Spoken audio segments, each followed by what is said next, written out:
Bonsoir. Ce soir, nous recevons Ernest Pignon-Ernest, non pas à notre lieu habituel à l'amphithéâtre Garibaldi, mais dans cette maison des étudiants qui a été mise à la disposition par la ville de Nice, et aussi avec l'accueil fait par le responsable de cette maison, M. Xavier Barthes, et toute son équipe. Et donc, au nom des Amis de la Liberté, en votre nom à toutes et à tous, je veux les remercier beaucoup d'avoir permis cette rencontre avec Ernest Pignon. Aux Amis de la Liberté, nul besoin de présenter Ernest Pignon-Ernest. Il en est en effet un des 22 membres fondateurs de notre association. Cependant, je tiens à le remercier chaleureusement d'avoir accepté cette rencontre malgré son emploi du temps très chargé. Avant d'engager cette rencontre par quelques questions suivies des vôtres et du débat qui aura lieu, permettez-moi de retracer brièvement quelques points forts dans les quelques 50 années de création artistique d'Ernest Pignon-Ernest. Par ses interventions publiques, ses collages sur les murs des lieux choisis en fonction des personnages qu'il a décidé de dessiner, Ernest Pignon-Ernest a connu une reconnaissance nationale et internationale en tant qu'artiste, avant d'être enfin reconnu comme tel dans sa propre ville natale, Nice. La rétrospective de son œuvre a rencontré un succès exceptionnel au MAMAC de Nice avec plus de 600 000 entrées. La municipalité niçoise et son maire Christian Estrosi lui ont commandé la décoration d'une des stations de la ligne 2 du nouveau tram. Sa créativité artistique originale, le trait de ses dessins, les lieux choisis, son écriture sont connus dans le monde entier. Des escaliers de Montmartre ou du métro Charonne à Paris, rappelant les massacres des communards de 1871 et ceux des manifestants contre la guerre d'Algérie, perpétrés par la police du préfet vichiste Papon. C'est avec passion et courage, un certain courage qu'Ernest Pignon-Ernest, tréballant pinceau, pot de colle et échelle, choisit et affiche ses personnages grandeur nature dessinés sur des rouleaux de papier journal. Ainsi, des palissades de chantier de la place Masséna à Nice, qui deviennent autant des jumelages honteux de la ville de Nice avec Cape Town, la capitale de l'apartheid, le quartier de Soweto avec une famille de Noirs derrière le barbelé, à Santiago du Chili, Pablo Neruda, probablement empoisonné par les sbires de la junte de Pinochet, est affiché par Ernest sur les murs de la capitale et fait résonner le serment des courageux progressistes encore vivants, clamant lors des obsèques du grand poète chilien « Neruda presente ». C'est sur les murs d'Alger qu'Ernest placarde son dessin représentant Maurice Audin, afin de connaître la vérité sur son assassinat par l'armée française. Mahmoud Darwish, le poète, affiché au milieu des ruines de la Palestine, nous interroge sur le sort des Palestiniens, de leur reconnaissance en tant que peuple et État indépendant.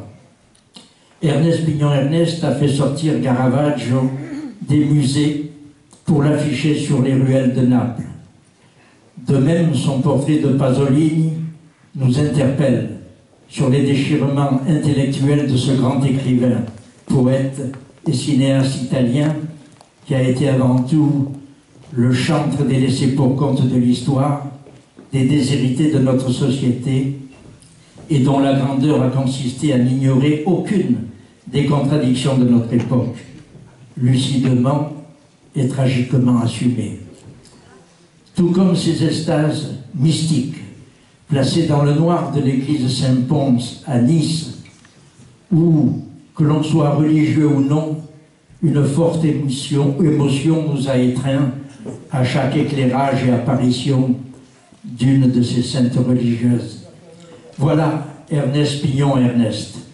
Aussi, je vais à votre nom lui poser 5 questions, et puis il va y répondre, et puis le débat, le dialogue s'engagera avec vous. Il n'a pas voulu, Ernest, faire une conférence sur son œuvre, il a voulu plutôt dialoguer avec vous. Alors Ernest, une première question. Un jour tu m'as dit, après Picasso et Matisse, que veux-tu faire en peinture? Pourquoi alors avoir choisi de dessiner sur du papier journal et de coller sur les murs des villes? Un matériau éphémère, tributaire d'une mauvaise météo, de tags, voire de lacération. À toi. Bon, d'abord, merci Louis de cette présentation. Nous sommes de vieux amis.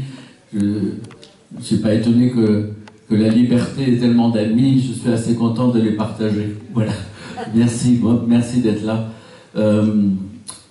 En fait, j'ai jamais décidé j'ai pas décidé d'aller dessiner sur du papier. C'est-à-dire que c'est une espèce d'échec qui m'a amené à ce type d'intervention. Je raconte un peu. Ouais. Bon, en 1960, c'est bon le son? Pour moi, c'est un peu pénible. Pour vous, ça va? En 1965, j'avais gagné un peu d'argent en travaillant chez un architecte. Je m'étais rendu compte que je pouvais peut-être consacrer un an à la peinture, puisque là, je travaillais à mi-temps en essayant de peindre et en travaillant chez un architecte. Et là, j'avais envie de prendre une décision un peu plus radicale. Je me rendais compte que j'avais besoin de prendre une distance par rapport à Nice. Voilà, j'avais beaucoup travaillé ici avec, je pense parce que Jacqueline est là, avec André Riquier, beaucoup, qui était vraiment une référence pour nous. Vraiment, c'était le plus brillant des gens de notre génération. Vraiment, voilà. Il m'a fait découvrir Beckett quand j'avais 18 ans. Quoi. Vraiment, il a été très important. Donc, en 65, j'ai gagné ça. Je voulais prendre une distance par rapport à Nice. Et puis, j'avais un peu mythifié quelques années avant. J'étais allé en Toscane parce que, avec Jean Piedfort et Daniel Biga, on voulait découvrir Masaccio, toute la peinture siennoise et florentine. Et on avait décidé, d'ailleurs, c'est un souvenir qu'on a, j'en parlais il y a quelques jours, on avait payé notre voyage en dessinant à la craie sur la place Michelangelo à Florence. Vous savez, d'où on voit le Ponte Vecchio, voilà. Donc, donc j'avais un peu mythifié le Vaucluse, un peu comme si c'était notre Toscane, à cause du Mont Ventoux, à cause de René Char, de Pétrarque et tout ça. Donc je suis parti m'installer dans le Vaucluse, et quelques semaines après mon arrivée, j'avais loué un ancien café, un peu pourri d'ailleurs, parce qu'il n'y avait même pas d'eau courante, et j'étais arrivé avec ma camionnette remplie de rouleaux de toile, de pinceaux, je partais pour faire de la peinture. Hein. Je partais pour faire de la peinture, et j'apprends qu'à 30 km de là, s'installe la force de frappe atomique. Vous savez, 17 silos, on disait 1000 fois Hiroshima, quasiment enquisté sous les amandiers, quoi. Vous voyez cette idée, cette violence. Donc, je me suis dit que là, c'était un thème, voilà. Quelquefois, je l'ai dit en rigolant, j'étais pas parti pour peindre des pommes, quoi. Vous voyez, moi, la référence, c'était Picasso et Guernica. Donc, je me disais, voilà, là, j'ai un thème. Et je me suis fracassé sur ce thème, cette espèce de violence qu'il y avait dans cette confrontation entre ces paysages chargés et l'effet de référence à René Char, à Pétrarque et tout ça, et cette puissance de mort enquistée là-dessous. Et au bout de quelques temps, je me suis rendu compte que je ne pouvais pas figurer ça, que la peinture ne pouvait pas traduire cette violence, cette espèce de contradiction terrible qu'il y avait entre la beauté de ces paysages, leur charge poétique et symbolique, et ce que représentait le nucléaire. C'est-à-dire, non seulement la force de frappe française, mais, parce que c'est ma génération, ce tournant, c'est-à-dire avec le nucléaire, ce tournant dans l'histoire de l'humanité, l'homme peut annihiler la vie. Voilà. Et j'ai eu le sentiment, enfin, j'étais bloqué, quoi, vraiment, donc je le dis, c'est une espèce d'échec, l'impossibilité d'exprimer ça avec de la peinture, avec un tableau, c'est-à-dire l'idée du tableau et les modalités du tableau. Je me disais, même dans le meilleur des cas, si j'arrivais à faire un tableau là-dessus, dans le meilleur des cas, j'aurais une exposition à Carpentras ou à Aix-en-Provence. Vous voyez, comme si c'était un peu dérisoire par rapport à l'objet en question, ce tournant dans l'histoire de l'humanité. Et peu à peu, je me suis rendu compte que c'était le territoire qui était dévoyé par cette installation, cette violence, de cette puissance de mort enquistée là-dessous. Et que, en fait, il ne fallait pas chercher à la figurer, à la représenter, mais qu'il fallait intervenir dessus directement, stigmatiser les lieux eux-mêmes. Voilà. Donc, moi, je réunis toujours beaucoup de documents pour faire mes travaux. J'avais trouvé cette photo que vous connaissez tous probablement, qui a été prise, on dit à Hiroshima. Maintenant, il y a un type qui a dit que c'était peut-être à Nagasaki. Mais elle est connue pour être à Hiroshima. Il ne reste plus que la silhouette d'un homme qui a été désintégré par l'éclair atomique. La silhouette d'un homme et une échelle. Et du coup, ils ont comme photographié le mur. Le mur a été complètement brûlé par l'éclair et il ne reste de lui que cette ombre. Vous voyez ? Et donc je considérais que j'ai saisi cette image comme une image un peu symbolique dans notre histoire humaine, comme le Suaire de Turin ou des choses comme ça qui sont des repères. Voilà. Et donc à partir de cette image, j'ai fait des pochoirs que j'ai installés sur les routes qui menaient vers le plateau d'Albion. Voilà. Donc c'est la première fois que j'intervenais comme ça. Et la seconde fois, alors là, je me rapproche plus de ta question, que j'ai utilisé le papier journal. C'était le papier de la Marseillaise. C'est un coup de chance. Le premier coup, j'ai utilisé du papier journal simplement par économie, et en fait, c'est celui qui fonctionne le mieux. Mais voilà, j'avais été invité à une exposition sur le thème de la commune par une galerie de Bruxelles. Le thème de la semaine sanglante de la commune. Donc, je me suis mis à travailler tout ça. Je ne connaissais pas assez bien tous les... Mais enfin, ici, vous savez tous ce que représente la commune, tous ces espoirs d'autres relations entre les hommes, d'autres relations à la vie. Et à l'aune de tous les espoirs qui étaient portés, la violence du massacre. Selon les livres, c'est entre 10 et 30 000 morts en quelques semaines. Voilà. Et là aussi, je me suis rendu compte qu'il y avait quelque chose d'un peu dérisoire de vouloir faire un tableau là-dessus et l'exposer dans une galerie. Et j'ai pensé, comme pour le Vaucluse, que c'était les lieux qui étaient porteurs d'une charge historique, symbolique très forte. J'ai travaillé sur les plans de Paris, les dernières barricades de la commune, de la butte aux Cailles au Père-Lachaise, et j'ai fait une image de gisant, un peu intemporelle en quelque sorte, bien que j'avais utilisé les photos des morts de la commune et certains dessins. Donc c'est là que j'ai eu l'idée des sérigraphies grand format.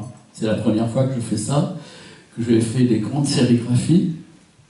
Et donc pendant une semaine, j'ai collé dans Paris, dans des lieux liés à la commune, et j'ai fait quelques anachronismes volontaires en collant ces images sur les quais de Seine, en référence à octobre 61, où on a jeté des Algériens, et sur les escaliers du métro Charon.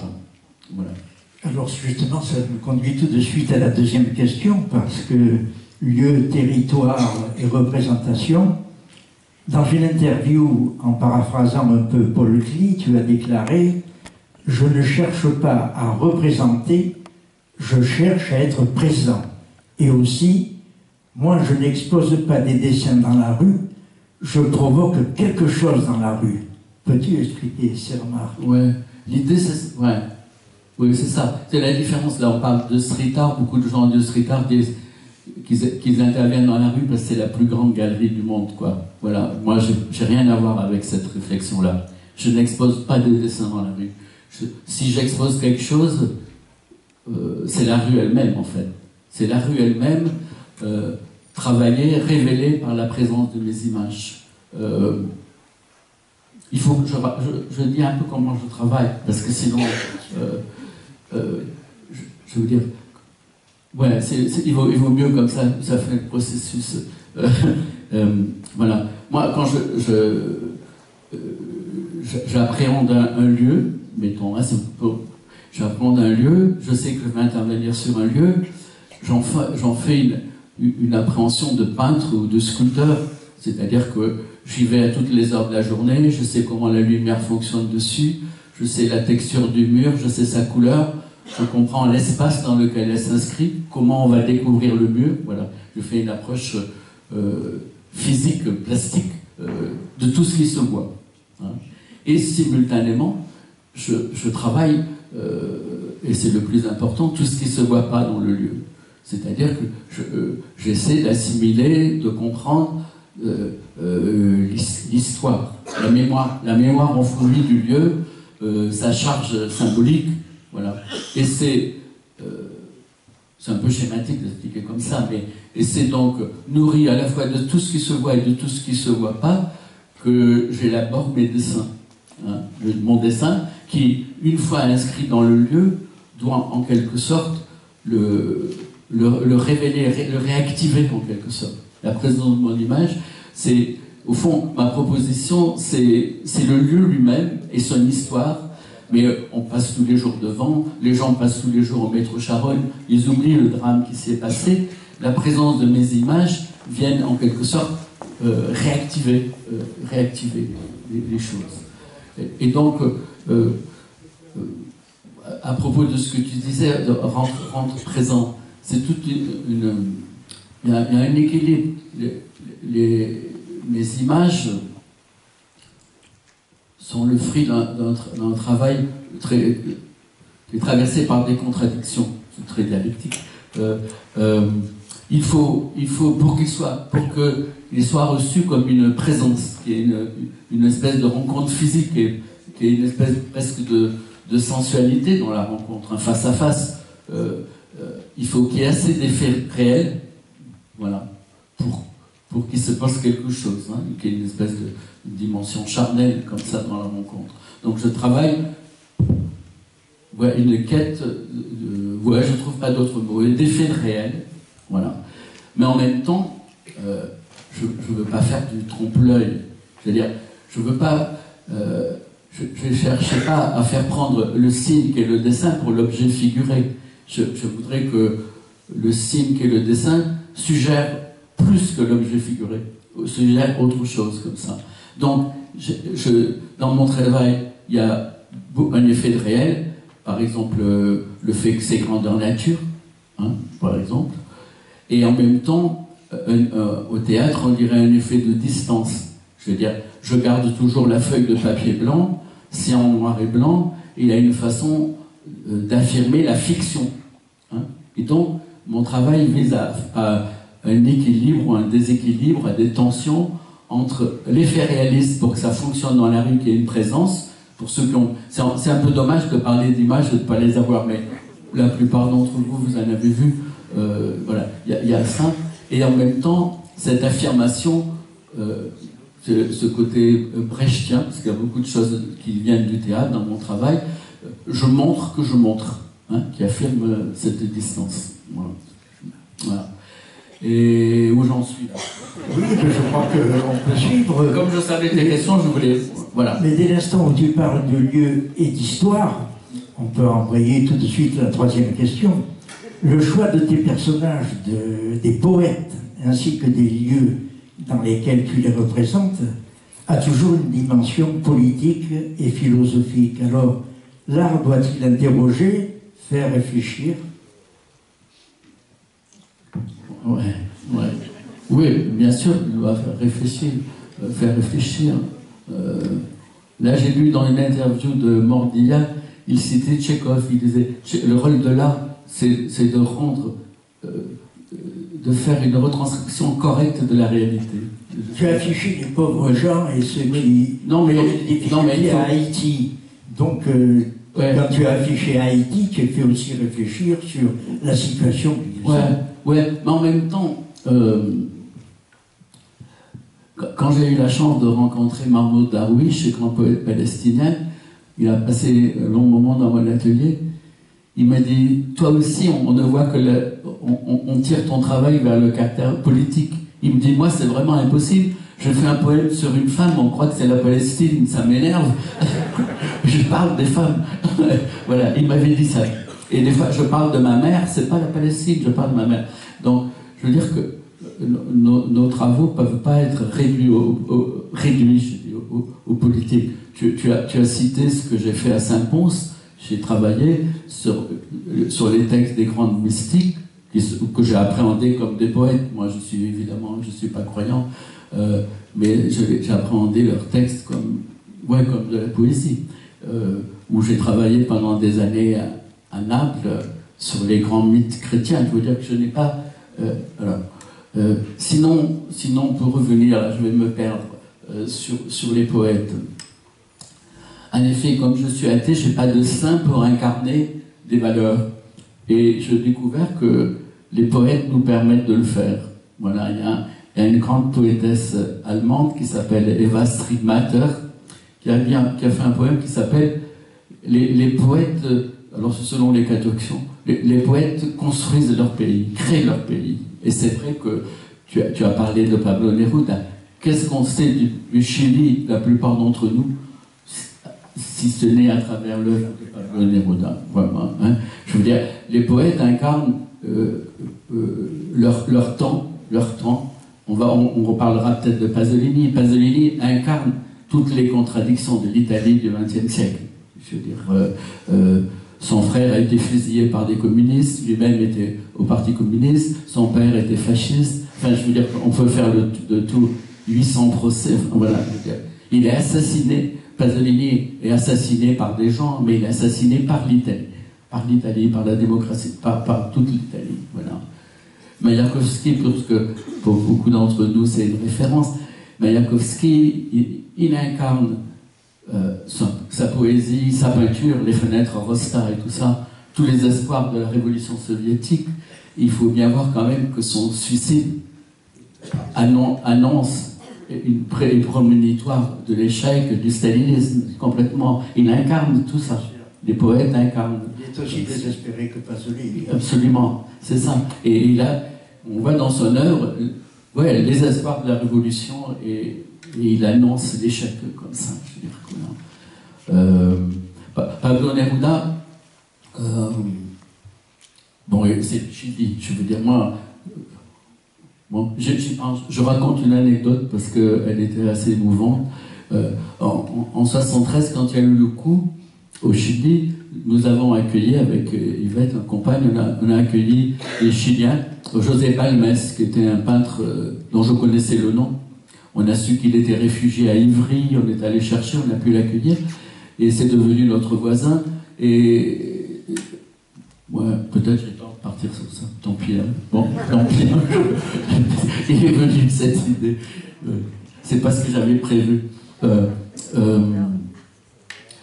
En 80, il était toujours en relation avec beaucoup de camarades au Chili. Et il me dit, avec ce que tu fais, tu sais, je pense que tu devrais aller au Chili. Parce que nos camarades qui sont restés là-bas sont isolés, n'ont pas de contact et tout ça. Et ça serait formidable si tu allais. Donc je suis allé au Chili, j'ai animé un atelier de sérigraphie au Chili, on a fait des affiches et puis on essayait de faire une image. Et c'est évident que c'est Pablo Neruda qui a incarné à la fois le Chili, la résistance, le peuple et tout ça. Donc nous avons fait une image de Pablo Neruda avec un grand poncho, on dit poncho, un grand poncho, parce que je craignais qu'on ne puisse pas le coller dans la rue, et donc j'avais fait une grande surface en pensant que comme ça les gens pourraient peindre dessus, qu'il y aurait des échanges. Donc on en a tiré beaucoup, on les a distribués, mais quand même la veille du collage, on a carrément collé quand même, la veille du collage, les amis de l'atelier me disent quand même on ne peut pas coller ça, parce que j'avais repéré les lieux où il faudrait coller, et la première c'était devant, à Bella Vista, à Santiago, devant la maison de Pablo Neruda. Et donc, ils me disent, on ne peut pas coller sans le montrer à Mathilde. Voilà. Donc, ce que je ne savais pas, c'est qu'elle faisait un peu peur à tout le monde. C'était une femme superbe, on aurait dit Irène Papas, vous voyez, impressionnante comme ça. Donc, les copains vont, m'accompagnent, ils sortent, ils disent, tu sais, c'est notre camarade français, et ils se cassent. Et donc, je me trouve tout seul avec cette femme, dans la maison qui avait été pillée, vous savez, par les soldats après le coup. Ils avaient cassé toutes les poteries, tout ça. Et donc, il y avait une grande table. Je déroule le dessin comme ça, et Mathilde Neruda est à un bout, moi j'étais à l'autre bout. Et elle reste silencieuse longtemps, et puis elle faisait comme ça. Elle dit, Pablo n'était jamais comme ça. Alors, j'étais pétrifié. Pablo n'était jamais comme ça. Et puis elle reste silencieuse, et vraiment, évidemment, et puis doucement, et en français, elle se met à dire, mais vous avez raison, vous avez raison. Maintenant, il serait comme ça, grave et résolu. Elle me dit ça. Et alors j'étais un peu comme ça, et puis elle vient, elle me prend par l'épaule. Elle me dit, je vous ai dit qu'il n'était jamais comme ça, parce qu'il rigolait toujours, il rigolait toujours. Et là, vous l'avez fait tellement grave, voilà. Donc c'était un moment assez extraordinaire, voilà. Oui, alors justement, tu dis, et je comprends très bien que l'action artistique n'est pas forcément liée tout le temps à la politique et à la révélation d'un problème politique. Cependant, pour prendre que quelques exemples dans l'histoire, Francisco Goya, premier peintre du roi d'Espagne en 1789, il peint aussi la misère du peuple. Son tableau Dos y Tres de Mayo stigmatise l'occupation napoléonienne. En 1824, il fuit l'absolutisme et il se réfugie à Bordeaux. Courbet, en France, peint les simples gens, défend la Commune de Paris, il est haï et condamné, il s'exile en Suisse. Picasso traduit dans sa peinture et ses dessins les malheurs de notre temps, mais de notre côté, Cézanne, père de la peinture moderne, Braque, un des maîtres de la révolution picturale du XXe siècle, n'ont ni un ni l'autre, dans l'œuvre peinte, affirmé une position sur les événements de la société de leur temps. Alors, à ton avis, l'artiste doit-il affirmer son engagement devant les événements politiques et sociaux? Doit-il être témoin de son temps en prenant position? Non, on ne peut pas l'exiger. Je veux dire que on sait bien que, mettons, Henri Michaud, qui ne s'est pas engagé, est essentiel pour notre compréhension du monde, pour notre réflexion sur notre intériorité, sur l'imaginaire, tout ça. Certains peuvent le faire, d'autres pas. Je veux dire que, quand même, Goya, il a peint des femmes nues, il a peint les caprices, il a pris des cauchemars. Cézanne, il disait quand même que la peinture doit avoir un rôle d'éducation. Hein, voilà. Il n'y a que Braque. Braque, c'était un homme sévère, un peu. C'est un peu Poussin, c'est la grande peinture française, c'est un grand classicisme. Ouais. Non, je veux dire, moi, il y a des choses qui se sont imposées. Tu as parlé du collage que j'ai fait à Nice contre, voilà, parce que il y a des thèmes qui s'imposent, qui me sont... Moi, ce que je fais nécessite beaucoup d'énergie, mes travaux. Je veux dire, je mets des mois à élaborer les dessins, à trouver les lieux et tout ça, et je peux le faire que si où ça me semble absolument nécessaire, comme si c'était vital, tu vois, voilà. Donc, je me sens pas du tout obligé. Je me suis autant investi à travailler sur les grandes mystiques, ou bien... à Naples, il n'y a aucun signe d'engagement. C'est-à-dire que moi, je suis persuadé, je n'avais pas compris ça tout de suite, je suis allé à Naples d'ailleurs un peu pour ça. J'ai vu cette phrase de Romain Gary, parce qu'il a lié à Nice, il dit « L'homme sans les mythologies de l'homme, c'était à Barbac ». Je me suis rendu compte qu'effectivement, ce qui fait humanité, c'est la densité historique, c'est notre histoire. que, à mon avis, un des graves problèmes aujourd'hui, c'est cette espèce d'anorexie dans laquelle on vit, de méconnaissance de l'histoire. Voilà. Donc, je suis allé à Naples pour interroger ce qui fonde ma culture de méditerranéen. Je veux dire que même en étant athée, quand il dit l'homme sans les mythologies de l'homme, c'est de la barbare, c'est moi mes mythes, surtout tout en étant athée, probablement ils sont dans les évangiles et dans la Bible, en étant né de ce côté de la Méditerranée. Et qu'il est indispensable, pour moi, surtout en étant peintre. C'est-à-dire qu'en étant peintre, ce dogme de l'incarnation chrétienne, c'est un cadeau pour les peintres incroyable. C'est vraiment un cadeau extraordinaire. Voilà. Et en plus, les chrétiens ont réussi ce coup extraordinaire avec l'histoire du Sauveur, de faire rentrer un temps mythique dans l'histoire humaine. C'est incroyable. Et c'est un coup extraordinaire. Et pour un peintre, c'est... Pour un poète aussi, c'est aussi la contradiction de Pasolini. Mais pour la peinture, avec ce dogme de l'incarnation, c'est ce que j'ai beaucoup travaillé à Naples. Mais je voulais dire tout à l'heure, je n'ai pas tout expliqué sur la façon dont fonctionnent les images dans un lieu. Je veux dire que ma palette, c'est pas seulement le dessin, c'est-à-dire que, par exemple, probablement vous avez vu, je prends un exemple comme ça pour décrire, à Naples, j'avais fait des corps, soit qui sortaient du mur avec une main qui tombait sur le sol, soit des images d'un homme qui portait un autre mort comme ça, qui était une référence en représentation des morts de la grande peste du XVIIe à Naples. Quand je fais cette image, il faut dire que mes images sont chargées. Quand je fais cette image, je suis persuadé, en collant les images à Naples, qu'il faut que je les nourrisse d'une relation avec Caravage. Donc, c'est pas une citation, mais je fais en sorte que ça apparaisse presque comme une citation. Parce que les images, même celles que nous inventons aujourd'hui, elles ont toujours quelque chose de réminiscent, un peu comme si elles portaient d'autres images. Je suis persuadé de ça, après 2000 ans de... Voilà. Moi, j'ai visité la grotte Chauvet. Voilà. Donc, voilà. Donc, le choix... non, je reviens. J'essaie d'être clair, hein, pardon, je suis à l'aise, hein, je ne suis pas inquiet, ne vous inquiétez pas. Parce que la présence, l'explication que je donnais tout à l'heure, je fais un dessin qui naît de l'appréhension du lieu, hein, je disais, plastiquement et de sa symbolique. Mais l'apparition de mon image dans le lieu fait que je travaille le lieu plastiquement. Je fais du lieu un espace plastique.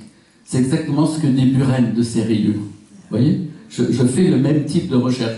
L'apparition de mon image dans le lieu, le travail plastiquement. Mais parce que j'ai figuré dans mon image, et la façon dont je l'ai figuré, c'est en pensant à Caravage, je dis ça, par la façon dont j'ai figuré, je travaille le lieu aussi au niveau de son sens, de sa signification. Et les gens qui le rencontrent le perçoivent comme ça. Et donc ma palette est remplie de tout ça dans ma proposition. Je vais reprendre. Hein. Je reprends l'exemple des types qui portaient l'autre. Je colle ces images. Donc comme tu le disais, c'est du papier journal très fragile. Je les colle dans des rues de Naples et ils viennent se terminer sur le sol qui est fait avec des dalles noires qui sont là depuis 3-4 siècles, qui c'est la lave du Vésuve. Et dans la proposition, même s'il n'y avait rien sur mon image, même s'il n'y avait rien sur mon papier, il y a dans cette confrontation entre une chose complètement éphémère, très très fragile, et ces pierres immémoriales, il y a une proposition plastique, là. Il y a quelque chose là. Oui, tu vois, c'est clair, ouais, ça va. Et ces images qui étaient des images références à la peste, à la mort, aux épidémies, je ne les ai collées régulièrement que dans la nuit du jeudi saint ou du vendredi saint, prenant en compte une espèce de sensibilité de la ville pesante. Vous voyez, à Naples, les références à la passion et à la résurrection sont très très fortes. Et rencontrer cette image dans le contexte de Pâques intervient dans la réception. Vous voyez, donc le temps, le contexte devient un élément de ma palette. Voilà. Et plus, quand on intervient dans la ville, ça c'est pas son Naples, dans la ville on partage, on a en commun, on partage la ville, on partage de l'histoire, on partage de l'espace, on partage du symbolique. Et ça c'est des choses qu'on a en commun et qui font, à mon avis, contribuent à ce qui est de compréhension de mes images quand on les rencontre. Parce que les gens ont des codes déjà, une partie de ce qui est proposé. Tu n'as quand même pas fait liquéfier le sang de San Gennaro à Naples, hein? Tu n'as pas fait liquéfier le sang de San Gennaro à Naples. Je l'ai vu. Je l'ai vu. Non, c'est important. Là tu parlais du moment où j'ai travaillé ces derniers mois à Haïti. J'ai découvert... Ouais, merci. Je n'arrive pas avec nous. J'ai découvert là-bas, je ne l'ai pas cité tout à l'heure, un immense poète qui s'appelle Jacques-Stéphane Alexis, qui est malheureusement très peu connu en France. Il y a à Nice un écrivain qui a fait le meilleur livre sur lui, c'est Michel Séonnet. Vous connaissez, qui a fait beaucoup de livres sur Nice. C'est un très bon écrivain. Il a fait un livre sur Jacques-Stéphane Alexis, magnifique. Et Jacques-Stéphane Alexis, c'est, quand je disais tout à l'heure que les poètes incarnent, c'est-à-dire que c'est à la fois leur œuvre et leur destin qui incarnent leur temps ou leur pays. Jacques-Stéphane Alexis, c'est un type, c'est un noir qu'on envoie faire cette étude en France, il devient neurologue. Pendant qu'il fait ses études de médecine, il publie 4 romans chez Gallimard, et puis il ne supporte pas Duvalier, alors qu'il est médecin-chef à Paris, il va rencontrer Ho Chi Minh, Castro, Guevara, et il monte une guérilla pour débarquer à Haïti, et en fait il est trahi, il est exécuté, et on ne sait pas ce que son corps est devenu. Voyez. Et ce type, il faut lire. Lisez, en 1957, il est étudiant à Paris, il écrit un texte des vœux à ses amis. Ça s'appelle « La belle amour humaine ». Il faut lire ce texte, vous tapez, vous le trouvez. D'abord, en fait, si on tape ça, on trouve d'abord un roman de Lionel Trouillot qui a pris le titre, mais il faut aller un peu plus loin. Et Jacques-Stéphane Alexis, il dit, c'est très important, en fait, il est marxiste, hein, il a fondé un parti qui est l'équivalent d'un parti communiste à Haïti. Il dit, c'est une grande et belle chose pour un peuple que de rester fidèle à ses légendes. Parce que il lutte contre ceux qui attaquent le vaudou. Il sait que si on prive le peuple africain du vaudou, on va les priver de leur histoire. Et il défend le vaudou alors qu'il n'y croit pas, qu'il est matérialiste, dialectique et tout. Vous voyez ce que je veux dire? Il perçoit combien c'est essentiel, cet ancrage dans l'histoire.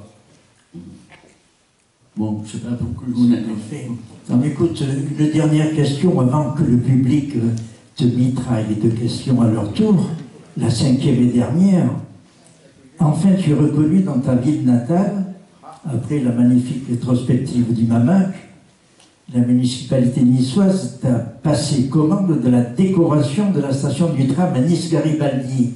Alors, avant l'inauguration prochaine, est-ce que pour notre public, tu peux dévoiler quelque peu le travail que tu fais sur cette station du tram? Oui, volontiers. J'en ai parlé déjà. Donc, j'ai la station Garibaldi. J'ai lu des textes sur Garibaldi. Il se trouve que quand j'étais jeune, j'avais acheté des trucs Nice historiques quand c'était encore sur le paillon, les antiquaires. Et j'en ai un de 1907 ou 8, dans lesquels ce sont les professeurs de Garibaldi qui parlent de lui, qui disent au fond que c'est un petit voyou, qu'on n'a jamais rien pu lui apprendre, qui grimpe sur les mains. À 13 ans, il fait une petite bande de 3 ou 4 mecs, il vole un bateau, ils volent un bateau dans le port de Nice, on le rattrape en Italie. Et donc, je me suis dit, comme il y a le grand Garibaldi, héros des deux mondes, sur la place, la sculpture d'Etex et Delvoye, je me suis dit, moi, je vais saluer l'enfant du quartier. La station est à... la maison natale de ma mère, c'est la cour à côté du cinéma, vous voyez, donc c'est le quartier, quoi. Voilà, mes parents sont mariés à Saint-Augustin, donc c'est le quartier. Je me suis dit, je vais faire l'enfant du quartier. Pour ceux qui ont mon âge, vous vous rappelez, c'était le quartier des blousons noirs, Dick Rivers et tout ça. Donc je vais faire de Garibaldi un loulou comme ça, un peu provoquant. Je suis parti, vous avez vu, j'ai ce souci tout le temps de l'histoire, et notre ville, alors qu'il y a des polémiques, pareil, mais j'étais resté sur cette idée que le nom de Nice venait de la déesse Nikaïa, la déesse grecque. Donc j'ai cherché toutes les représentations de cette déesse. Finalement, la plus belle, c'est la Samothrace du Louvre. Donc j'ai rencontré les gens du Louvre, j'ai fait faire un moulage, j'ai une copie de grandeur nature, très très belle, elle a un drapé vraiment magnifique. Et donc je fais Garibaldi un peu provoquant, désinvolte, intrépide, qui a grimpé en haut sur les ailes de la Samothrace. Voilà.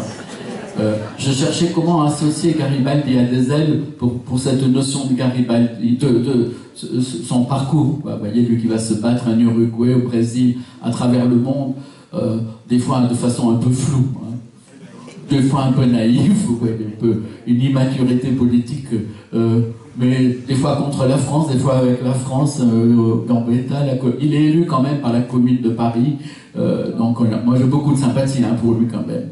Et donc, je l'installe là au-dessus, sur les ailes. C'était une solution. Je ne voulais pas mettre l'aigle de Nice, donc la Samothrace, c'est très belle. Je suis content de faire une référence à la Grèce et qui a fondé Nice et à la Méditerranée. C'est bien d'avoir cette référence-là, je crois. Et derrière, donc, il y aura une dalle qui va sortir à 3 mètres de haut dans la station. Il y aura la Samothrace dessus, le gamin est grimpé dessus. On est en train de le faire, on rame un peu. Et derrière, il y aura un écran qui fait presque 6 mètres, et il y aura une caméra, pour les gens aussi de mon âge, la Tour Rouge, vous vous rappelez, il y a une caméra pratiquement à la Tour Rouge qui va choper le phare et les rochers du Cap de Nice, qui va filmer la porte, quoi, vous voyez, qui va filmer comme ça, en permanence. Comme la station sera 20 mètres sous terre, les gens verront toujours en direct la mer et le ciel, quoi, voilà, en direct, ça. Voilà, résumé un peu. Voilà. Merci Ernest, c'est une première pour nous tous. Hein, voilà.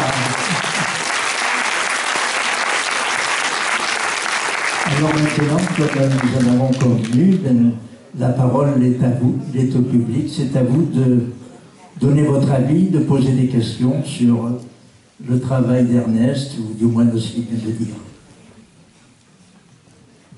Quelqu'un peut faire circuler le... J'entends rien avec le micro, je pourrais ça vous écouter.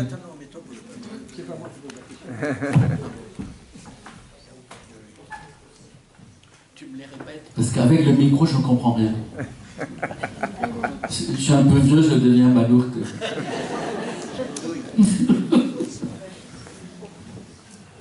Oui, j'ai eu l'extraordinaire bonheur de voir votre exposition au Palais des Papes à Avignon.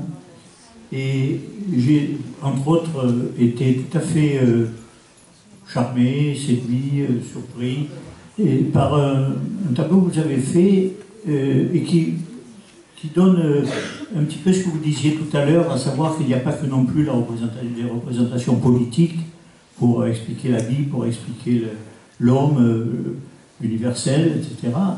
Je pense à ce que vous avez fait à propos de ces deux femmes qui, pendant 35 ans, dans une rue de Naples, vendaient chacune une des serpillières, l'autre des cigarettes de contrebande. J'ai trouvé ça intéressant, et sachant que lorsque l'une est morte, vous l'avez représentée sur une de vos affiches dans la rue, et ça a complètement bouleversé toute la rue. Donc j'ai trouvé ça extraordinaire, et lorsqu'ils les habitants de cette rue vous ont demandé l'autorisation pour protéger le dessin de la mettre sous verre. Vous avez dit non, je préfère revenir dans 4 ou 5 ans. Si elle est abîmée, je la remplacerai. Ce que vous avez fait. Je trouve ça extraordinaire. C'est ce qui s'est passé. Mais vous voyez, quand je disais tout à l'heure, ma palette, c'est plein de choses, quoi. Ça sera un peu schématique. J'ai travaillé à Naples tout un parcours sur les images de la mort. Cette ville sécrète ça. Dans l'Énéide, déjà, Virgile met l'enfer sous Naples. Il y a une permanence. Évidemment, c'est mon pays, c'est le tremblement de terre. Il y a à Naples ce sentiment que le sacré, il vient pas du ciel, il vient de sous la terre, quoi. Vous voyez, depuis toujours. Donc j'ai fait un parcours sur cette permanence, cette propension de cette ville à sécréter des images de la mort. Et j'ai travaillé sur les déclinaisons, sur les mythologies grecques, les mythologies romaines, les mythologies chrétiennes. Il y a des représentations d'Aphrodite portant le corps de... Merde, je vois. Bon, j'ai des trous. J'ai des trous quand je parle comme ça, au bout d'un moment. Voilà, qui annonce la piété chrétienne. Vous voyez, je veux dire, j'ai beaucoup travaillé sur ces glissements. Voilà. Et puis, j'ai fait un autre parcours, donc un parcours sur la mort, à travers la ville, avec toute une symbolique, et un parcours sur cette propension de cette ville à vénérer les femmes. Voilà, et un parcours sur les femmes. Et ces deux parcours se croisaient avec ce que vous dites là, une citation de la mort de la Vierge de Caravage. Et j'arrivais pas à la placer. Ce corps mort comme ça, dans les rues de Naples, ne fonctionnait pas. Si vous vous souvenez de ce tableau, il y a au premier plan une Marie-Madeleine assise sur une chaise qui fait, comme dans beaucoup de peintures de Caravage, le passage entre l'espace du tableau et le nôtre qui regardons. Vous voyez. Et un matin, en passant, j'ai vu ces deux femmes. Elles étaient là tout le temps, depuis 40 ans, on m'a dit, à vendre, comme vous dites, officiellement des serpillières, en fait, de cigarettes. Et elles étaient contre le mur, et j'ai vu qu'elles pouvaient jouer ce rôle de veilleuse. Vous voyez. Du coup, ce corps n'était plus seul. Et en plus, elles avaient une telle présence dans le quartier que ça ajoutait à mon image, quoi. Ça lui donnait plus. Ouais, ça lui donnait plus, on ne peut même pas le dire. Voilà.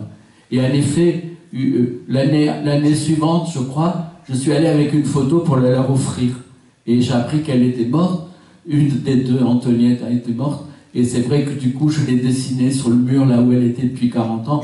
Et c'est comme ils ont une propension à avoir des miracles partout, ils allaient lui faire, voilà, ils ont fait un petit hôtel, un petit tabernacle, enfin, vous voyez, comme ça. Ouais. C'était très émouvant, hein, très très beau. Ouais. Pour moi, c'était vraiment un cadeau. Ouais.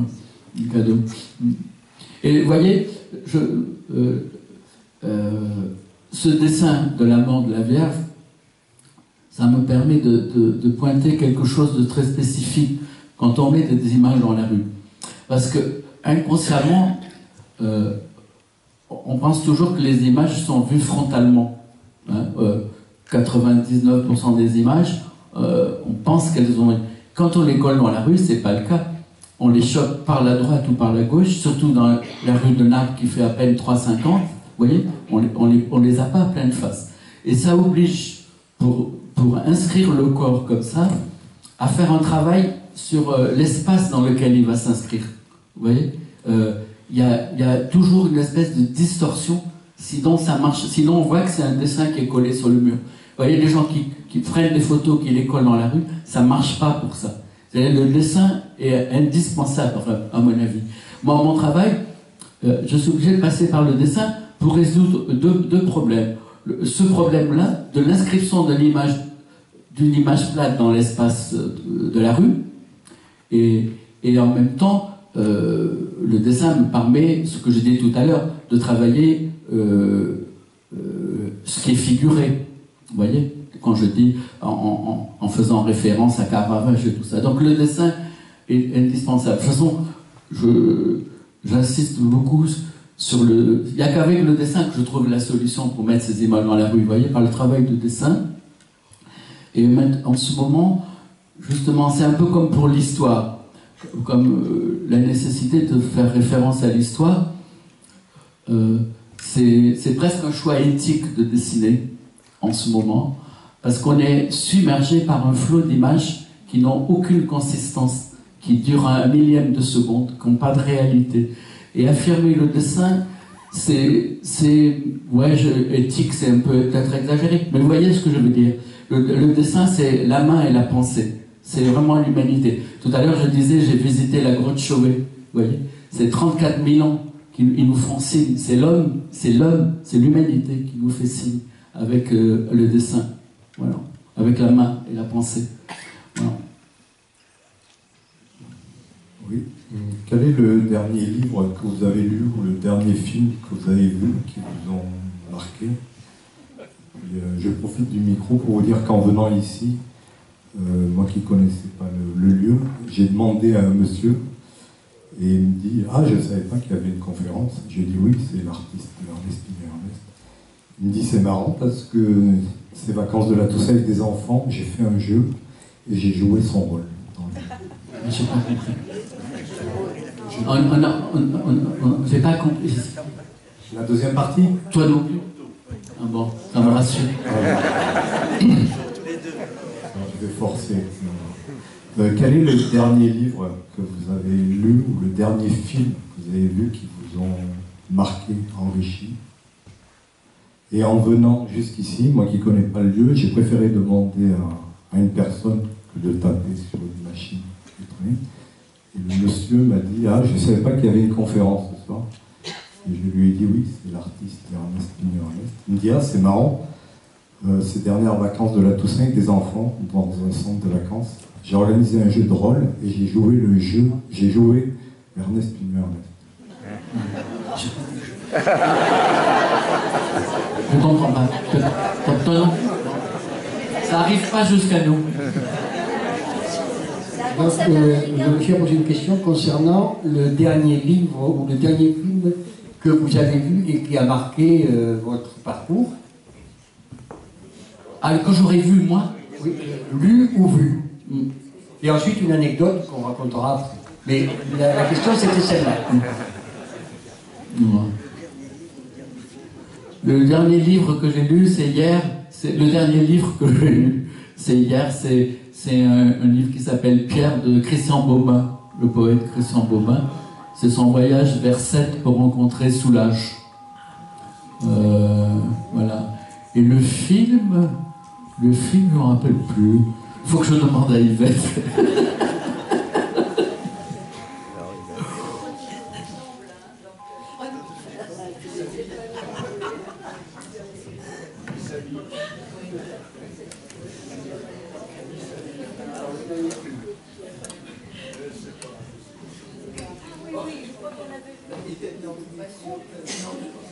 Je vais au cinéma, mais Ernest a tellement d'autres choses à faire que ça fait très longtemps que tu n'es pas allé au cinéma, je crois. Il me semble, hein. C'est vrai. C'est vrai, je ne me souviens pas. Oui. Ouais. Par contre, j'avoue que je lis souvent des livres uniquement dans la perspective de mon travail. Voilà. Pour nourrir un peu mes projets. Voilà. Là, j'ai lu en effet, j'ai relu en effet Jacques-Stéphane Alexis, Lionel Trouillot, parce que je voudrais peut-être retourner à Haïti. Voilà, j'aime beaucoup ce pays, ce qui s'y passe. Voilà, donc... Bon, je suis désolé, c'est pas terrible comme réponse. Oui. Moi, je voudrais évoquer une expérience personnelle que je viens de vivre. Nous étions, il y a quelques jours, à Rome pour présenter la ville à notre petite fille et nous avons regardé des tableaux du Caravage. Et curieusement, ces tableaux que je connaissais bien, je les ai vus différemment. Je les ai vus au travers de l'œuvre d'Ernest Pinault Ernest. Et cela me conduit à l'observation suivante, qui introduit quelques nuances par rapport à un certain nombre de choses qui ont été dites. Le peintre de génie, c'est celui qui joue sur notre regard, qui nous fait voir le monde autrement, le monde y compris dans l'histoire de l'art. Les collines de Florence, autrefois, n'avaient pas de cyprès. Et puis, ce sont les peintres de la Renaissance qui ont eu l'idée de mettre des cyprès dans leurs tableaux. Et ils ont créé un mouvement qui a métamorphosé ce paysage. Et d'une certaine façon, je pense que Ernest Pignon-Ernest modifie, transforme, métamorphose nos paysages intérieurs. Et je ne sais pas si l'œuvre de cet artiste est une œuvre politique, sans doute l'est-elle, bien sûr. Un autre tableau de Caravage, la Vierge des pèlerins. Cette Vierge dont le modèle a sans doute été quelques poissonnières du quartier, sinon quelques prostituées. Ces pèlerins avec les pieds couverts de poussière. Caravage n'hésite pas à mettre les hommes du quotidien dans le cadre du sacré. Et je pense que Ernest Pignon-Ernest fait exactement la même chose. Ce qui vient d'être dit à propos de ces deux napolitaines le montre avec éloquence. Mais je terminerai en disant qu'il me semble que ce qui est important dans votre œuvre, c'est trois choses. La première, c'est le silence. Le silence, comme chez Caravage. Ce sont des gens que ce soit Arthur Rimbaud ou Pasolini, ce sont des gens qui sont repliés sur leur intériorité et qui se taisent pour mieux réfléchir. Oui, se taire. La seconde, j'ai fini. La seconde, c'est le mysticisme.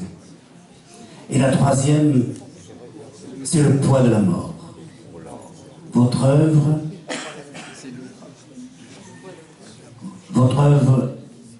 évoque sans arrêt ce poids-là. Et dans ce sens-là, il me semble que vous êtes en union avec la tragédie grecque. Oui. Moi, j'ai presque rien à ajouter, je suis d'accord avec vous. C'est un hommage, vraiment. Je suis d'accord avec vous. C'est-à-dire que sur Pasolini, c'est compliqué. Parce que on dirait que son œuvre, c'est une espèce de... c'est tout le temps sur lui, en fait. C'est une espèce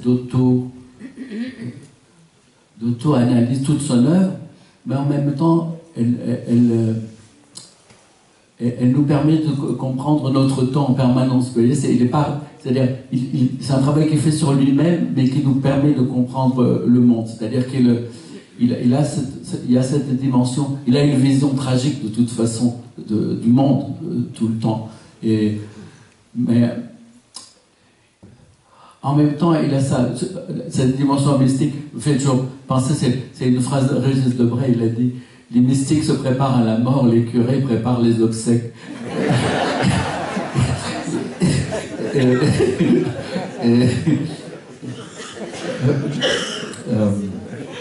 Non, chez lui, moi c'est une... Si je dois citer un article, ma référence, c'est Pasolini. Cette façon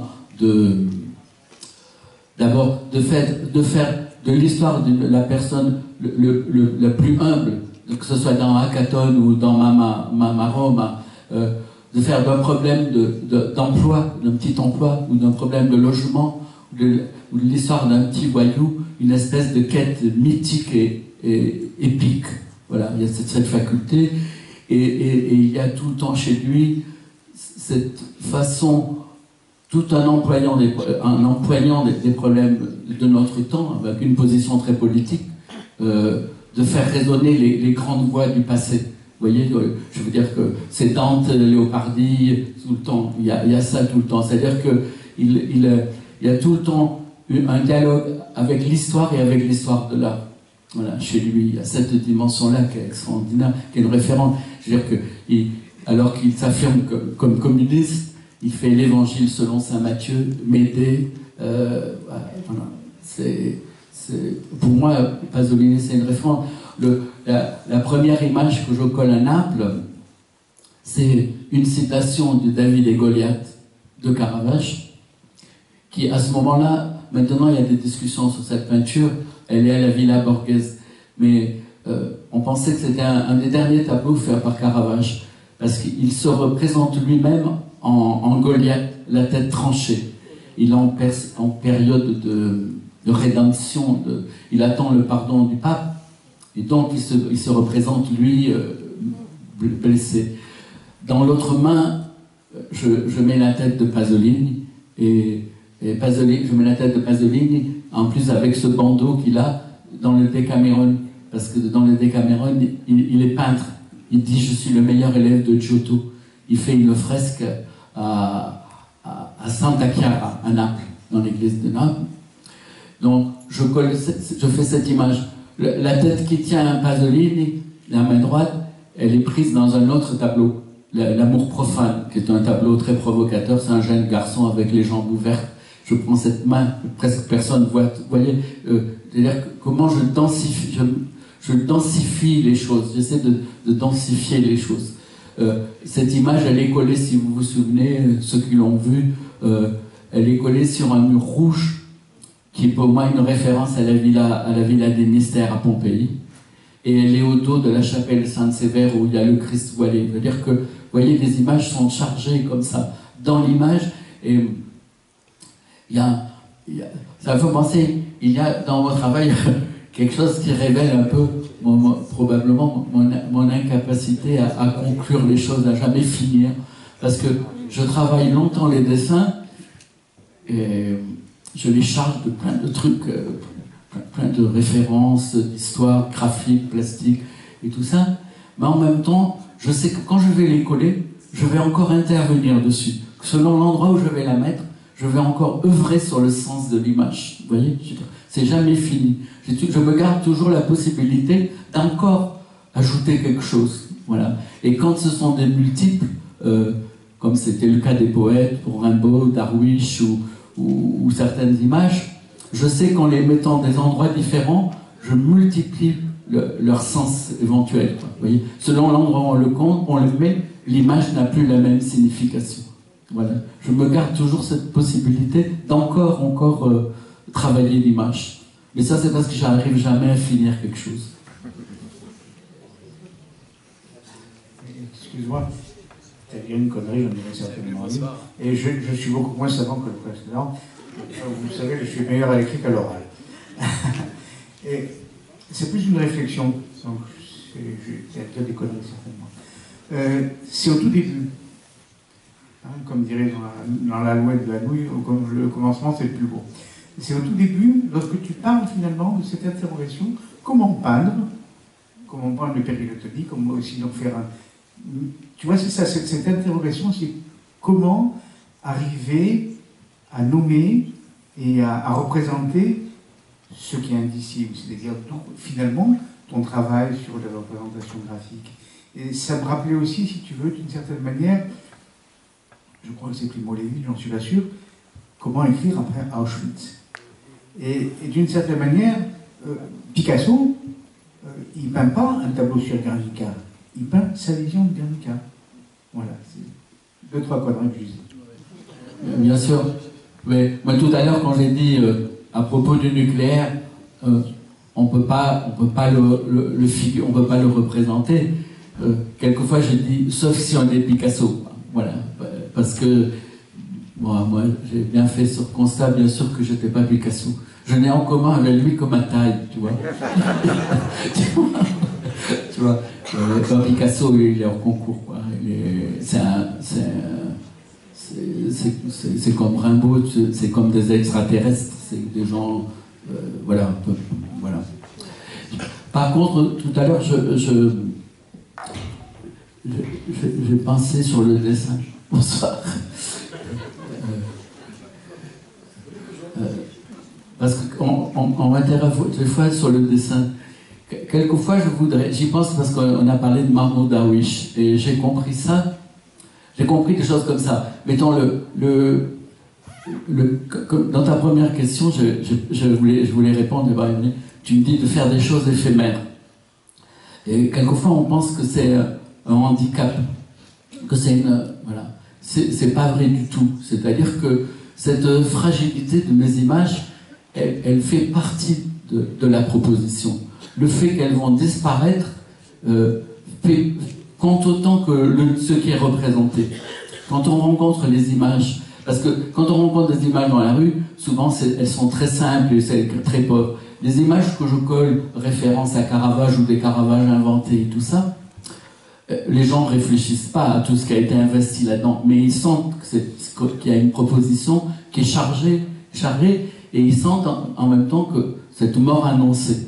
Et cette mort annoncée, elle est un élément suggestif qui compte là-dedans. C'est évident.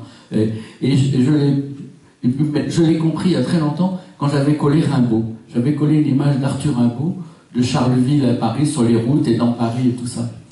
J'ai compris que ce qu'il y avait de plus rimbaudien dans cette histoire, c'est que ça ne figeait pas Rimbaud, c'est qu'elle allait disparaître. Vous savez, René Char s'adresse à Rimbaud, du puits est passé fulgurant. Et ben voilà, c'est-à-dire que si vous allez à Charleville, que vous voyez un Rimbaud en marbre, vous dites c'est vraiment une connerie. On ne peut pas faire Rimbaud en marbre. Et le fait d'avoir fait un Rimbaud qui allait disparaître, c'est ce qu'il y avait de plus rimbaudien dans ma proposition. Vous voyez, voilà. Et ce qui est intéressant en même temps, pour moi, qui est nécessaire, parce que j'ai dit que j'avais fait des pochoirs, la fragilité, ça a permis une espèce de réciprocité. Je trouve que, je ne veux pas critiquer les gens qui font des pochoirs ou des tags et tout, mais quelquefois ça fait un peu enfant gâté, quoi. Je vous salope la ville et je vous emmerde tous. Moi, je fais des provocations avec des images, mais j'aime bien qu'il y ait une espèce d'éventuelle réciprocité. C'est-à-dire que j'ai collé sur toutes les églises de Naples à Pâques, si les gens le veulent, ils l'enlèvent. Vous voyez, je ne me serais pas permis de faire une image irréversible, quoi. Voilà, c'est une espèce de respect. Et là, je voulais dire à propos de ça, dans mes dessins, comme ça, il ne faut pas les appréhender comme des dessins. Ils sont faits que dans la perspective de jouer ce rôle de médium dans les lieux. Hein, je veux dire, ils sont là, et au fond, ma proposition, elle peut avoir... mon intervention dans un lieu peut, selon ce qu'elle est, avoir une résonance sacrée, ou politique, ou anthropologique, ou sociologique, et tout ça, ça dépend. Voilà. Et donc, je ne voudrais pas qu'on prenne le dessin vit dans la rue, et ça, c'est beaucoup les gens du milieu de l'art, disent « Ah, c'est des dessins académiques, ou des dessins trop figuratifs et tout. » C'est une connerie, quoi. Vraiment, c'est un truc, c'est une vision un peu pétasse de l'art contemporain. C'est comme ça. Moi, au fond, je voudrais annuler le problème du dessin. L'idéal, ça serait que, implicitement, mes images soient perçues comme des empreintes. La référence, pour moi, c'est pour un mec athée, je fais tout le temps référence à la Bible et tout. La référence, c'est le Suaire de Turin, quoi. C'est vraiment ça. Ou la Véronique, voilà. Parce que si mes images, comme elles sont grandeur nature, noires et blanches, avec cette forme de réalisme, si elles étaient perçues comme des empreintes, une empreinte, ça veut dire qu'il y a eu quelqu'un et qu'il n'y est plus. Je veux dire que c'est comme des pas sur le sable. Ça dit une présence et une absence en même temps. Et ça, je l'ai bien compris en collant des images de Mahmoud Darwish en Palestine, vous voyez. Parce que mon image disait à la fois, lui-même a dit « Je suis venu, je ne suis pas revenu ». Il a un livre qui s'appelle « La présence-absence ». Vous voyez, cette image disait la légitimité que Mahmoud Darwish soit allé en Palestine et le fait qu'il n'y était pas, qu'il n'a pas pu revenir. Voilà. Et donc cette idée de l'empreinte est importante pour moi, vraiment. Évidemment, personne ne pense comme ça, mais implicitement, les images peuvent être perçues un peu comme ça. D'autres questions? J'ai une question. Bonsoir. Je vais tenir le micro. Pour en revenir au tag, et comme vous dites, un médium qui est un peu irrespectueux, vu que c'est souvent... Vous m'entendez là? Faut que je parle comme ça, c'est bon?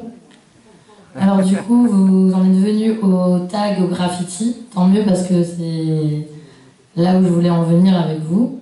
Par rapport aux médiums et aux supports qu'ils utilisent à Nice, qui sont souvent irréversibles, comme vous dites. Du coup, ils utilisent des encres qui ne s'effacent pas. Je voulais en revenir... Enfin, je rebondis sur votre station de tramway, qui représente Garibaldi, donc un voyou en quelque sorte.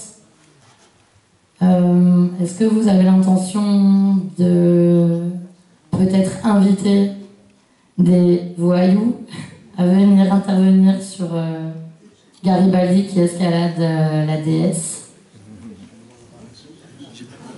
Ah non, je recommence.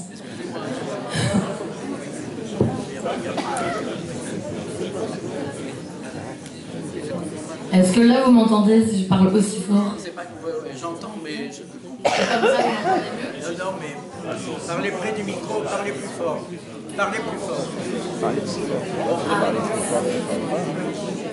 Ok. Parce que j'ai la voix en chaos. Je pense qu'on peut reformuler. J'ai la voix un peu cassée. Voilà, c'est ça. Je rebondis sur l'irréversibilité des tags dont vous parliez par rapport aux angles. Et parlez dans le micro pour les gens quand même.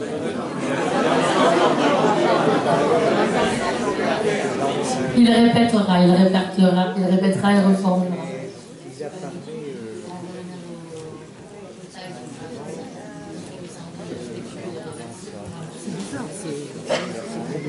Ben oui.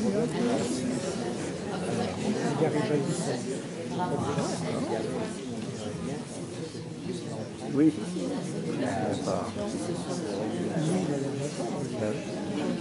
Savoir comment. Cette question-là et aussi par rapport à Quel type de représentation par la vision?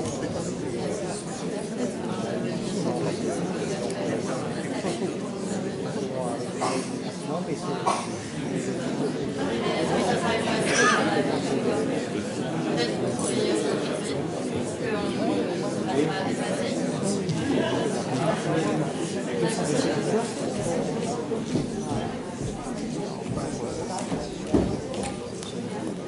wow. Tu veux répondre à la question? Tu dois répondre. Non, ah non, j'ai juste... c'est l'histoire de réactiver peut-être des marques oubliées sur justement des personnages inconnus alors qu'il y a plein de Niçois et Niçoises étudiants ou pas, ou qui ont fini leurs études, qui ne savent pas qui est Garibaldi. Et peut-être pour justement donner une petite dimension de banditisme, de vandalisme plutôt, que ça soit une commande publique ou une autorisation de votre part, ça serait peut-être un moyen de nous faire... Non, elle me posait la question des tags et des interventions comme ça. C'est vrai que c'est un problème. À Naples, j'étais très en colère, je l'ai dit. Parce qu'on m'a demandé pourquoi vous venez plus travailler à Naples. C'est plus possible. La ville est couverte de tags imbéciles. Le problème, c'est ça. C'est-à-dire que je faisais référence à Pasolini. Pasolini a vu venir tout ça. Il a annoncé cette espèce d'inculturation qu'annonçait à la fois cette société avec cette énorme présence de la télévision, cette forme de capitalisme consumériste à la con. Vous voyez, il annonce la dégradation culturelle de la société. C'est une dégradation anthropologique. Il la voit venir, il annonce complètement. Je l'ai constaté à Naples il y a quelques mois. Je veux dire que quand je collais mes images il y a 30 ans, j'avais rencontré un type qui venait coller avec moi la nuit. Quand j'ai collé sur le palais San Severo, c'est là où Gesualdo a tué sa femme, c'est le lieu chargé d'histoire du prince di Sangro et tout ça. Ce garçon m'a dit, moi je ne touche pas ce mur et c'est trop dangereux. Vous voyez, tellement il est chargé de... Voilà. Et maintenant, le palais San Severo, il est couvert sur 7 mètres de tags à la con nulle sur l'équipe de foot. Moi, je suis supporter de l'équipe de Naples. Hein, je suis... Mais des trucs imbéciles. Et je crois que ça témoigne d'un appauvrissement culturel effrayant. Effrayant. C'est-à-dire, ce que je disais tout à l'heure, une espèce d'anorexie d'histoire, de manque de culture. Voilà. Pasolini a dit, de toute façon, la télévision va faire plus de mal à notre culture que n'a fait le fascisme. Et c'est peut-être vrai, quoi. Voilà. Donc, là, sur les tags, c'est bien que cette liberté, cette possibilité d'exprimer, mais je crois que pour intervenir dans la ville, c'est une chose qu'on partage, et qu'il y a quelque chose qui est presque de l'ordre du civisme, du sens civique. Voilà. La ville, c'est un truc qu'on partage. Et voilà, il faut réfléchir. Moi, voilà. Mais je ne veux pas donner un exemple de mon travail, voilà, je dis ça. Sinon, votre autre question? En fait, c'était pas du tout sur le sens pour vous du tag, c'était parce que je suis tout à fait d'accord avec vous. C'est pour ça que certains, on va dire plutôt writers, plutôt que taggers, utilisent des médiums qui s'effacent, qui sont éphémères, plutôt que de prendre des encres acides qui détruisent les supports de la ville. Ce que je voulais vous demander, c'est est-ce que vous pourriez autoriser la ville de Nice à autoriser certaines personnes qui sont renommées et connues au niveau du graffiti à intervenir sur Garibaldi qui escalade la déesse? Non, mais moi, vous m'attendez. Faire descendre l'art dans la rue. Peut-être. Ouais. Mais pas des voyous, du coup. Non. Vu qu'on utilise des médiums qui sont effaçables et qu'on demande surtout à la mairie les endroits où c'est autorisé. Ouais. Moi, vous m'attribuez un pouvoir que je n'ai pas. Je n'ai aucune relation particulière avec la mairie. Je fais ça. Je veux dire, si quelqu'un devait intervenir dans un lieu public comme une station, il faudrait qu'il ait réfléchi sur ça, qu'il ait une espèce de responsabilité, une compréhension du lieu. C'est rarement. Quelquefois, on a le sentiment que les gens qui interviennent n'ont pas pensé une seconde à ce qu'est la ville, à ce qu'on partage. Et ça a l'air débile. Voilà. Donc, voilà. Bon. Voilà. Vous avez entendu tout ce que je raconte avant de mettre une image quelque part. Non, vous n'avez pas compris du tout ce que j'ai dit.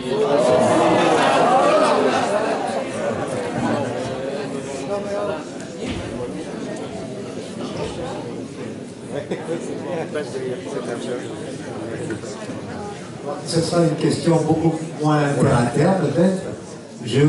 Vous avez parlé tout à l'heure de l'empreinte que vous aimeriez laisser sur l'empreinte d'une œuvre. Quel lien faites-vous entre cette empreinte évoquée et la réminiscence dont vous avez parlé tout à l'heure? Dans vos travaux, bien sûr.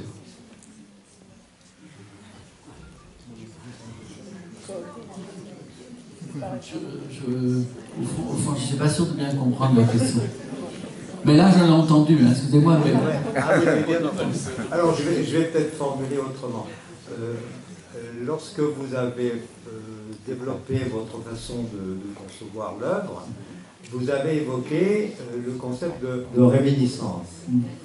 Et tout à l'heure, vous avez parlé en fin de, finalement, comme finalité de votre œuvre, peut-être dans son caractère éphémère, vous avez parlé de l'empreinte laissée sur le mur. Est-ce qu'il y a un lien entre cette fameuse empreinte que vous évoquez et le concept de réminiscence? Bon, c'est une réminiscence à vous de voir, c'est quel type de réminiscence vous évoquez. Est-ce que c'est l'évocation de la grotte Chauvet ou c'est autre chose? Non, ce que portent les images elles-mêmes de réminiscents. Oui. Qu'est-ce que vous entendez par réminiscent alors? Une espèce de charge historique, c'est-à-dire que quand je disais que même une image que je réalise moi maintenant, il y a dedans de l'enfoui. Ouais. Vous voyez? C'est ça que je veux dire. Oui, c'est ça. D'accord. Ok, merci. Est-ce qu'il y a d'autres questions?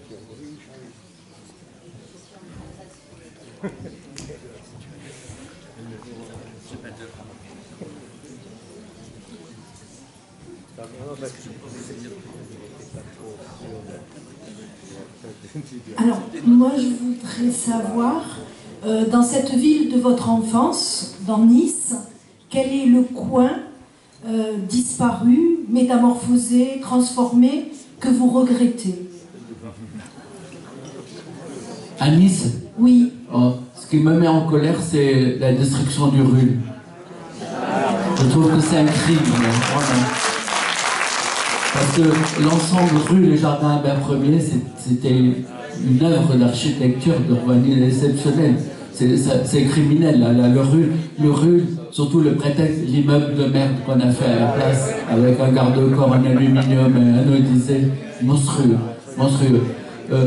Rétrospectivement, je pense qu'il y a eu un crime aussi pendant 30 ans, c'est la place Garibaldi. Je veux dire, rétrospectivement, quand on voit ce qui s'y passe, même si je trouve pas que les trompe-l'œil sont extraordinaires, mais quand même, c'est une réussite. C'est une réussite. Quand on voit les terrasses remplies et tout, pendant 30 ans, un architecte, c'est presque une faute professionnelle grave, a fait de cette place un carrefour. Vous vous rappelez? On ne pouvait même pas s'arrêter. C'est monstrueux. Ces années 70 ont bousillé beaucoup de choses de la ville. Heureusement, la place Masséna, ça s'est récupéré. La place Garibaldi, ça s'est récupéré. Mais là, le type qui avait fait de la place Garibaldi un carrefour, c'était vraiment une faute professionnelle grave. Ça mériterait la prison, presque. Non, mais vraiment, vous vous rendez compte? Ça a privé de quelque chose d'essentiel de la vie de notre cité. Nier la place Garibaldi, c'était vraiment con, une connerie. Bon, voilà. Mais je pense au Rul tout de suite. Voilà. Et un espace qui a gardé son charme et auquel vous êtes particulièrement attaché? Bon, moi je suis heureux moi, mon quartier, c'était la place Arson. Je regrette qu'il n'y ait plus de jeux pour jouer à la longue sur la place Arson. Il n'y a plus que des jeux de pétanque. Je trouve ça une perte culturelle grave. Vraiment, je ne plaisante pas. Il y a plus un jeu. Mais sinon, il y a des choses plutôt réussies. Même comme j'ai bien connu Louis Ducerra, vous voyez, il avait écrit un livre qui s'appelait La place du pain ou l'Avenue des Diables. Dans le quartier, il y a beaucoup de choses qui se sont civilisées, qui sont plus sympathiques, ouais, quand même. Mais enfin, écoutez, moi je ne suis pas un spécialiste, je peux vous parler de mes travaux, mais...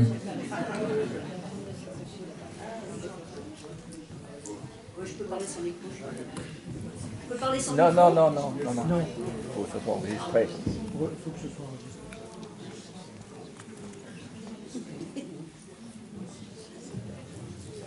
Ça me gêne le micro. Non, par rapport à la place Garibaldi, si je peux dire un peu ce que j'en pense par rapport aux de Nice aussi, il me semble que ils ont refait une place, mais avant tout pour les commerçants. Je pense qu'on a un très mauvais esprit, que c'est sans doute pas par hasard qu'on ne peut plus faire de manif. Parce que quand vous avez une grande manif, vous avez complètement morcelé cette place. Pardon. Elle est complètement morcelée. Et si tu prends la place Rossetti à Nice, les enfants jouent au ballon, c'était une place publique. Maintenant, c'est une place pour le commerce. Et tout le Nice, c'est comme ça. Il n'y a plus d'endroit pour les enfants, il n'y a plus d'endroit pour les jeux, il n'y a plus d'endroit de boire au soleil, d'eau. Je voudrais juste comparer avec des petits villages de l'arrière-pays qui n'ont pas de fric du tout. et qui ont des fontaines et des chiottes gratuites partout. Non mais écoute, Chantal, moi je suis pas là pour refaire le modèle de la ville.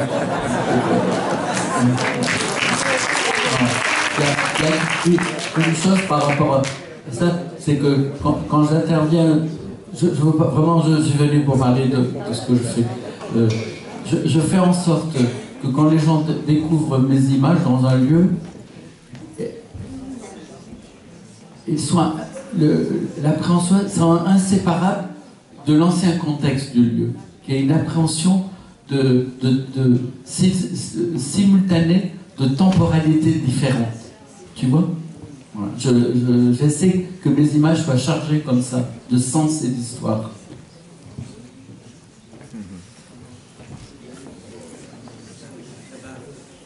Je peux parler sans micro? Non. Moi, je voudrais parler de l'exposition qu'il y a eu à la bibliothèque. Il y avait un SDF qui était dans une cabine téléphonique.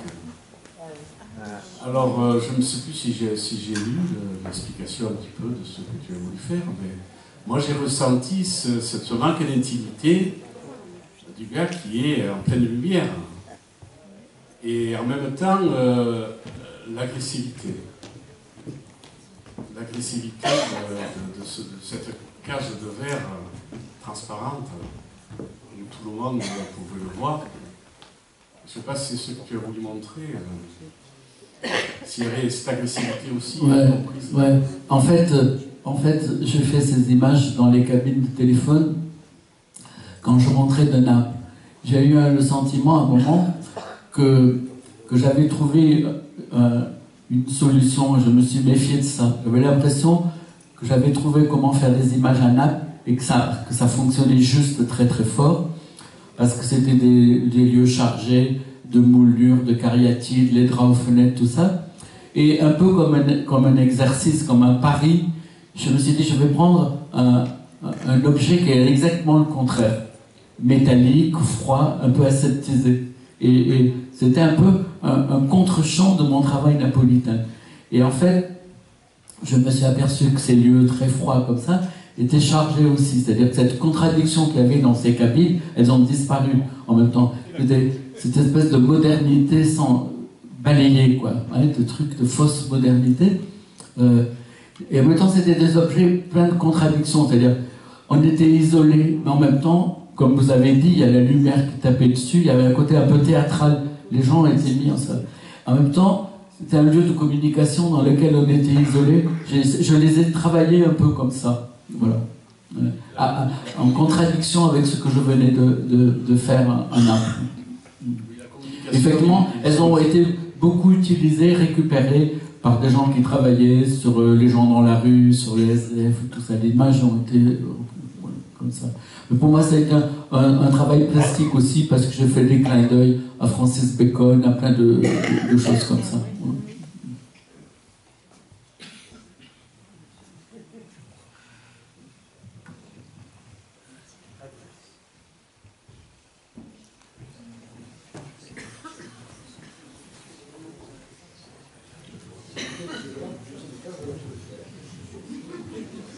Simplement, tu as parlé tout à l'heure de réminiscence dans les images et des mythologies on va dire, des gens qui habitent un lieu ou un autre. Parmi les choses dont je ne crois pas que tu aies fait état nulle part, il y a un des mythes niçois, Catherine Ségurande. Je voudrais savoir pourquoi. Et puis, je pose la question d'autant plus qu'il y a peu, à l'occasion d'inauguration d'un quai sur le port, pour le tramway, certains ont cru bon de protester contre, je comprends la démarche, contre le quai Napoléon Ier. C'est vrai, peut-être qu'ils auraient pu s'en prendre beaucoup plus à Masséna, parce que le véritable démolisseur des barbets, c'est pas Napoléon, c'est Masséna. Mais là-dessus, ils interpellent dans le journal en demandant pourquoi Garibaldi, alors qu'il a déjà une station, une deuxième station, et pourquoi il a une place. Bon. C'est vrai qu'il n'a pas eu de lycée. Hein. Certains s'y étaient violemment opposés. Parce que c'était un Italien. Je termine. Pourquoi est-ce que tu n'interviens pas à propos ou avec Catherine Ségurant? Moi, il m'aurait proposé de faire une station Catherine Ségurant, ça m'aurait beaucoup plu. Voilà. J'aime beaucoup dessiner les femmes. Ce que j'ai fait à Saint-Pons, c'est un énorme travail. Très compliqué, on en a parlé rapidement. C'était un sacré pari, hein, ça allait là-bas. Partir de ces textes et en faire une image, faire des images de femmes qui aspirent à se désincarner, c'était un pari très difficile. Je l'avais pris comme ça, cette contradiction qui les traversait. C'est-à-dire cette sensualité qu'il y a dans leurs textes où elles sont épouses du Christ et en même temps ce refus de la chair. Voilà. J'ai travaillé là-dessus, maintenant ça a été très très long. Quant aux fesses de Catherine Ségurant, ça m'aurait assez plu de les honorer, mais on ne m'a pas proposé ça. On n'est pas déterminant. Moi, en général, je refuse pratiquement toutes les commandes. Tout ce que vous avez vu au MAMA, tout ce qui est à Avignon en expédition, c'est ma décision. Aller en Afrique du Sud, aller à Haïti, c'est toujours comme ça. J'ai accepté deux commandes. C'est là Garibaldi, parce que c'est la place où ma mère et tout ça, et voilà. Et puis j'avais accepté les résistants au Panthéon. Voilà. J'ai protesté, c'est parce que c'est ce que tu viens de dire. Pourquoi tu n'as pas demandé? Bon, là, on m'a proposé Garibaldi, ça me plaisait assez, Garibaldi et tout ça. Parce que Ségurant, c'est un peu un mythe quand même. Bon, mais il m'est arrivé de faire des dessins de Catherine Ségurant. Là, pour le Panthéon, j'ai essayé de protester. Je veux dire, et d'ailleurs, les 4 personnes qui sont rentrées au Panthéon, Germaine Tillon, Geneviève de Gaulle, Jean Zé et Pierre Brosselet, sont tous de belles personnes, inattaquables. Mais on est obligé de constater quand même que ce sont tous des grands bourgeois et qu'il n'y a pas un ouvrier, pas un communiste, pas un étranger qui rentre au Panthéon. Je l'ai dit quand on me l'a proposé. Et les dessins originaux, les 4 dessins du Panthéon, je les ai offerts au musée de la Résistance en ajoutant Manouchian. J'ai offert les 5 en disant ça. Voilà. Donc, et c'est pas nous, c'est pas l'artiste qui décide, tu vois. Je veux dire, moi c'est, voilà, je pouvais. Ouais, j'ai même pas pensé proposer une station Catherine Ségurant. Ouais. Bah non. Ouais, je vous entends peut-être, non? C'est là qu'elle a combattu. Pardon? Exactement là où est la station Garibaldi que s'est passé le combat. Là où elle a assommé le Turc. Ah ouais, ouais.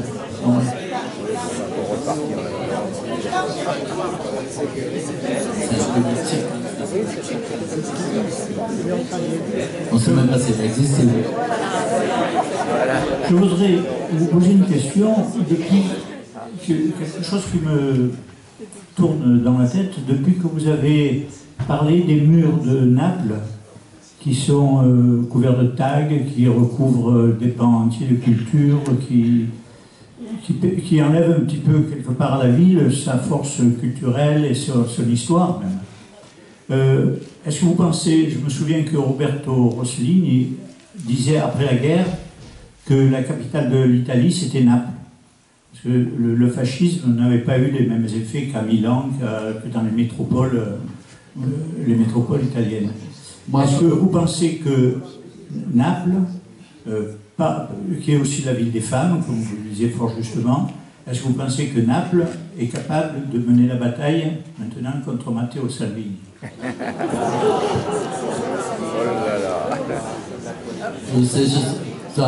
Écoutez, je ne suis pas placé. Si j'ai rencontré le maire récemment, il m'a même demandé, parce qu'il a entendu que je râlais contre les tags, il m'a demandé de faire une déclaration pour la mairie. Ils me l'ont. Voilà. Oui, ça a l'air. Naples, c'est une ville qui résiste à tout. Ça a résisté aux Espagnols, aux Français, il phagocyte tout. Il n'y a pratiquement pas de McDo, de fast-food. Il n'y en a qu'un à la gare. Vous voyez, ils ont essayé d'en mettre et ils les ont enlevés. Alors il y a deux lectures. Hein. Il y a une lecture culturelle, c'est que les gamins de Naples ne vont pas manger des McDo, ils préfèrent manger des pizzas. L'autre lecture, c'est que la Camorra leur a dit vous n'allez pas là, ils n'y vont pas. Voilà. Il y a 2 quartiers de Naples, je me suis interrogé là-dessus. Il y a 2 quartiers de Naples qui ne sont pas couverts de tables. Et je suis allé demander pourquoi. C'est les 2 quartiers où la Camorra est le plus forte. Elle a dit on ne salope pas les murs et les gamins ne salopent pas les murs. Ils n'acceptent que les messages d'amour. Hein. Gilles a un tire-à-mot. Voilà.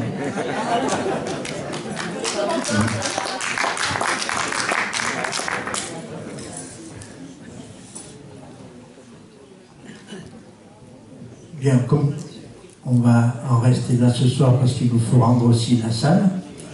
Donc, merci Ernest.